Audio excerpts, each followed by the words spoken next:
কোথায় যাবি? কোথায় যাবি? আমাদের বাড়িতে আজকে মাছ রান্না হবে বলে আমার বোনু কান্না করতেছে, আমি ওকে ধরে মারছি, ও মাছ খাবে না বলে। এই কোথায় যাচ্ছিস?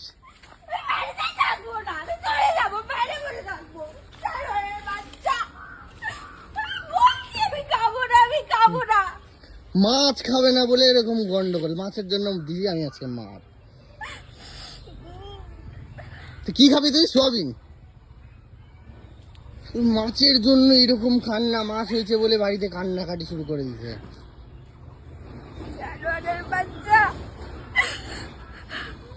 না না, কান্না করে লাভ নাই।